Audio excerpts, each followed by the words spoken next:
Saint-Hyacinthe, vous remercier de participer à un grand événement démocratique. Honnêtement, ce soir, vous allez voir dans le respect... Non, mais vous allez voir, monsieur. Moi, j'en ai fait une quinzaine. Vous allez voir tantôt. Attendez, donnez-nous une heure, vous allez voir. Et ce que je peux vous dire, c'est que c'est un grand événement démocratique. Vous allez avoir la chance de parler au premier ministre, de poser des questions. On a plusieurs revendications dans la meute. On a au total 17 revendications, si je me souviens bien, qui passent partout dans la société, là, que ce soit au niveau des vétérans, que ce soit au niveau de l'immigration, réforme du mode de scrutin. On a plusieurs points de revendication que j'invite le monde à aller vérifier sur les réseaux sociaux qui sont disponibles. Pourquoi on est ici ce soir? C'est parce que Trudeau fait une visite à Saint-Hyacinthe, puis nous, on veut lui montrer notre mécontentement au niveau de ses politiques internationales, au niveau de ses politiques nationales aussi. On n'est pas du tout d'accord avec toutes les décisions qu'il prend. On a hâte qu'il quitte le pouvoir en octobre prochain. On souhaite très fort qu'il quitte le pouvoir. C'est pour ça que j'invite tous les citoyens à exercer leur droit de vote en octobre prochain. C'est ça, principalement, on est ici vraiment pour montrer notre mécontentement, pour montrer que les Québécois ils se laissent pas marcher sur le dos, puis qu'on est tanné que le gouvernement fédéral soit sur le dos des Québécois tout le temps, qu'ils prennent des décisions qui leur conviennent à eux autres, mais qui ne conviennent pas du tout au reste de la nation. C'est notre devoir de citoyens de dénoncer un gouvernement qui ne répond pas à nos exigences, puis c'est exactement ça qu'on fait ici ce soir.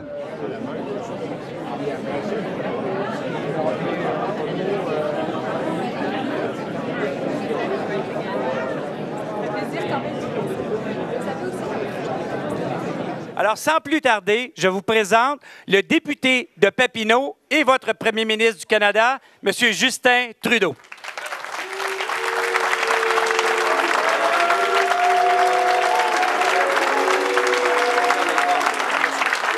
Merci tout le monde.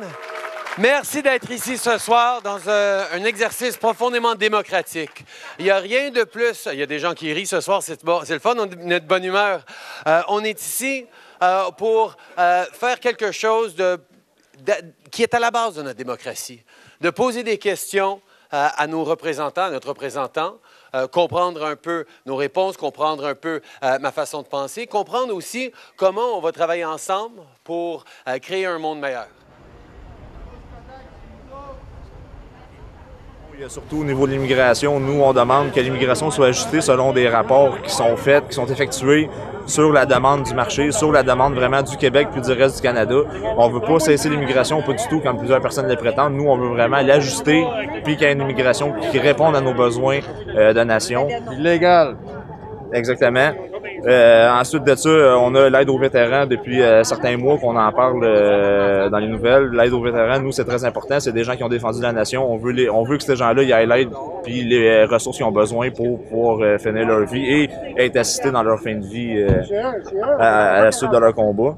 Ça, c'est les deux revendications qui viennent en tête. C'est sûr que les autres, on veut la réforme du mode de scrutin qu'on demande, que Justin Trudeau a promis dans ses promesses électorales puis que finalement, il n'a jamais fait. On a l'aide aux aînés aussi, que nos aînés, ça va pas bien. On veut les aider, eux aussi. Donc, on a plusieurs points qui touchent vraiment à plusieurs sphères de la société. Vous êtes ici pour poser des questions, mais vous êtes aussi ici pour écouter vos concitoyens. On est dans un pays avec plein de différentes perspectives et c'est important aussi de connaître la perspective de votre voisin, même si vous n'êtes peut-être pas d'accord avec lui ou elle. On se demandait justement, votre gouvernement allait vers où avec l'environnement? Très bonne question. On sait que les changements climatiques représentent une menace à notre planète, à notre façon de vivre, à notre réussite économique. Et c'est pour ça qu'on sait qu'il faut qu'on protège notre environnement, mais il faut qu'on le fasse de façon à assurer des bons emplois, une croissance économique et une richesse qui va permettre aux prochaines générations, oui, de vivre dans des places où on peut respirer l'air et boire l'eau, mais aussi où on va pouvoir travailler, avoir des bons emplois. On sait que nous devons, oui, mettre un prix sur la pollution. On est ici au Québec où, depuis longtemps, avec votre participation à la Bourse de carbone avec la Californie, vous mettez un prix sur la pollution. C'est plus gratuit au Québec depuis longtemps déjà de polluer. Majoritairement, les gens sont contre le pipeline, sont contre l'exploitation du pétrole. Est-ce que vous allez respecter comme gouvernement, la volonté des Québécois. Merci. Bon, je réponds à votre question et c'est une très bonne question parce qu'il y a beaucoup de gens qui se posent cette question parce que j'ai toujours dit oui, qu'on allait être là pour protéger l'environnement et on est en train de le faire, mais en même temps, les gens qui ne comprennent pas tout à fait pourquoi on a choisi d'acheter cet oléoduc. Bien, d'abord, il faut commencer par comprendre qu'il n'y a plus de choix à faire entre ce qui est bon pour l'environnement et ce qui est bon pour l'économie. Les gens, surtout ici au Québec, savent très bien que de la vraie croissance économique, il faut le faire tout en protégeant l'environnement en même temps.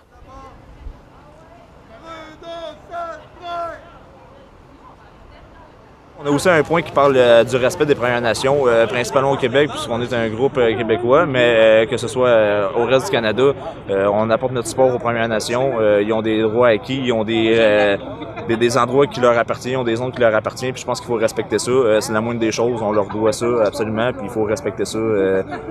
Ceux qui sont plus en Colombie-Britannique, ces nations-là, sont plus loin de nous, sauf que c'est le même combat qu'ils mènent contre le gouvernement, puis on va les appuyer, c'est sûr, à notre façon, si on peut le faire.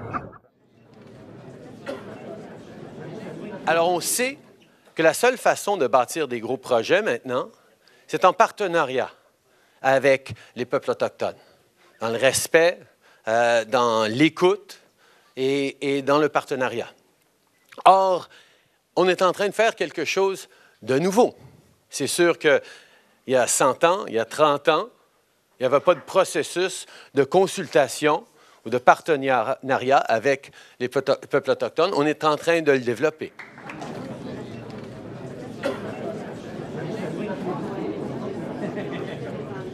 On a eu des négociations, le Canada, avec les États-Unis sur une entente. Est-ce que le Canada est en mesure de réviser les ententes qu'elles ont faites avec les États-Unis suite au développement de ces marchés-là et de l'économie? À travers le Québec, à travers le Canada, il y a des entreprises, il y a des consommateurs, il y a des travailleurs qui bénéficient énormément de l'accès qu'on a aux Américains.